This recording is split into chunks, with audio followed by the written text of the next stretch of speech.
C'est notre thème du jour. Les escrocs sont des personnages fascinants. Stéphane Bern, par exemple, célèbre faussaire de l'histoire, ne recule devant rien pour triompher dans le quiz qu'il oppose chaque après-midi à Clémentine. Dernièrement, il aurait même essayé de soudoyer nos réalisateurs en régie. Je viens de leur donner un peu d'argent. Et oui, cet argent que vous pensiez avoir donné pour le patrimoine, voyez à quoi Stéphane l'emploie. Pauvre France, pauvre France, jouons sans tricher. Jouons sans tricher. Jouons sans malversation. D'attenter à ma réputation, à Mathieu Noël. Je crois que le mal est fait, Stéphane. Jouons à Burn to be Alive. Notre célèbre quiz. Stéphane, première question est pour vous. J'aimerais évoquer la syphilis. Cette infection sexuellement transmissible est apparue en 1494.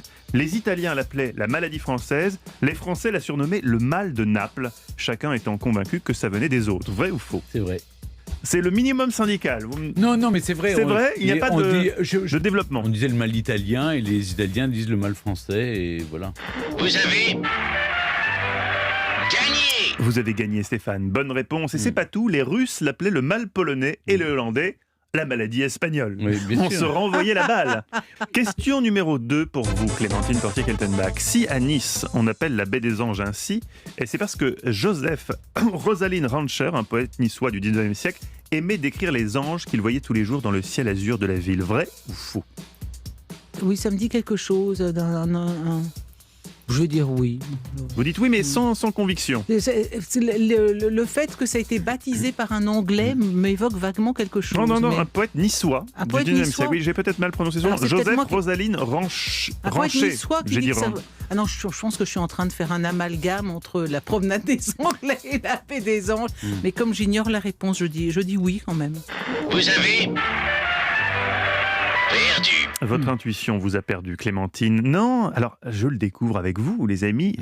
Pourquoi on dit Nice, baie des Anges ? Eh bien, c'est à cause d'un requin. Dans cette baie, on ramenait souvent une espèce de requin inoffensif appelé l'ange de mer ocellé. Au 19e, la promenade des Anglais s'appelait le chemin des anges. Eh bien voilà. Question numéro 3, Stéphane. J'avoue pour cette question m'adresser non pas à Stéphane Bern l'historien, non pas à Stéphane Bern l'animateur télé, mais à Stéphane Bern le sportif. Ah. Alors moins connu du grand public. On va le chercher longtemps. Stéphane Bern, le sportif.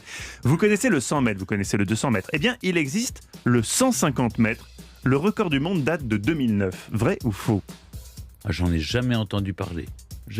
Non, honnêtement, je n'en ai jamais entendu parler. Mais à la fois, c'est amusant cette question, parce que pourquoi le 150 mètres n'existerait-il pas ? Parce que ça ne fait pas un chiffre rond. Non, je dirais non, parce que mon intuition, c'est non. Vous savez quoi, Stéphane ? Moi aussi, je réponds non avec vous. Vous avez perdu. Et on a perdu tous les deux. Moi, alors, en plus, mon père était fan d'athlétisme, il m'entraînait dans les meetings, j'aurais répondu non sans hésiter, j'ai jamais entendu parler du 150 mètres, et pourtant, c'est vrai. Comme le 100 mètres, comme le 200 mètres, le 150 mètres est détenu par Usain Bolt. C'est une épreuve qui n'est pas inscrite dans les compétitions officielles, mais qui peut être prévue dans certains meetings. Personnellement, au meeting de Lausanne, je n'en ai jamais vu. Question numéro 4 pour vous, Clémentine Portier-Keltenbach. Beethoven, dont on parle souvent dans cette émission, on l'aime bien. Avec le Titanic, oui, c'est un thème récurrent. Beethoven et le Titanic. Beethoven était un génie, c'est entendu, mais il avait un toc. Quand il se faisait une tasse à café, il comptait les grains. Vrai ou faux ? Il en avait vraiment un, si c'est le cas. C'est Balzac qui devait compter ses grains de café. Je ne connais pas suffisamment Beethoven pour avoir une idée de... Je dirais faux. Réfléchissez bien, Clémentine. C'est le moment de réfléchir. La réponse est dans la question. La réponse est dans la question. Mais non. Est-ce qu'il se faisait un café ? Mais qu'est-ce que vous racontez, Stéphane ? Non, je réponds non. De toute façon, réfléchissez bien, Clémentine Portier-Keltenbach. Vous voulez que je réponde oui ? Oui, on est à 5 minutes sur une séquence qui doit faire 8, donc réfléchissez bien. Je réfléchis bien. Pourquoi Beethoven aurait compté ? Il aurait eu un trouble obsessionnel. C'est la question que je vous Un pose. trouble obsessionnel compulsif autour du café. Oh, le pauvre, il avait d'autres chats à fouetter. Peut-être qu'il buvait trop de café, donc il était... Et vous répondez donc oui. Vous avez elle a répondu oui. gagné. Bonne réponse de Clémentine Portier-Keltenbach qui égalise à la dernière seconde sur la photo finish comme Usain Bolt. C'est ça qui est magnifique. C'est magnifique. Alors là, Mathieu Noël, je proteste. Parce qu'elle allait dire non. Et c'est vous qui l'avez obligé de dire. Stéphane, il va vouloir nous poser la dernière question qui l'amuse. Mais oui, en termes de timing, ça m'arrange. Et mais vous avez vu juste, Clémentine. Un monstre. Mais on parle d'escroc, mais vous êtes véritablement un escroc. C'est l'émission sur les escrocs, je m'incarne. Sa version moderne. Oui, c'est vrai. Beethoven, vous avez raison. Il voulait 60 grains par tasse. Ne la regardez pas, elle vous a dit non. Wolfgang Wolfgang, c'est pas Non, Mozart. Oh mon Dieu. elle confond Bon, avec moi aussi, Mozart. Là, j'ai J'ai vraiment besoin, pistonné j'ai sur la besoin d'un question, petit hein. café. dans, Wolfgang, Beethoven Ludwig est un peu décevant. Je m'attendais pas à ça. Parmi les Ludwig. grands fans de café, on peut citer Balzac. Bien Pensez à Bien sûr, Balzac. dont la cafetière Sartre. est exposée à 500 mètres d'ici, je vous Ah, signale. ça, vous le savez. Oui. Mais ça n'a aucune utilité pour le quiz.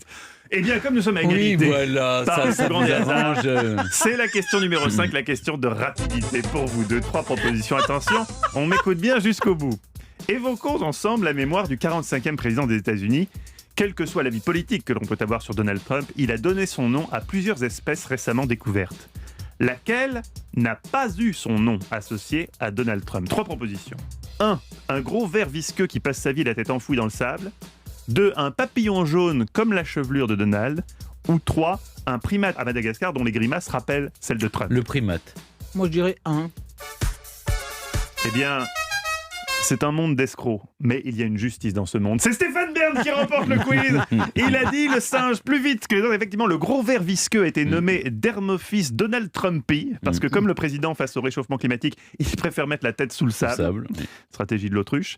Et le papillon Neopalpa Donald Trummy a des colorations jaune-orangé qui font penser au Régécolor de Donald. Bravo Stéphane, vous avez Oui. quand même gagné, comme quoi ça Ah, finit c'est bien. bien, oui, Vous avez eu des justice. émotions, Oui. mais vous avez gagné. Merci. Europe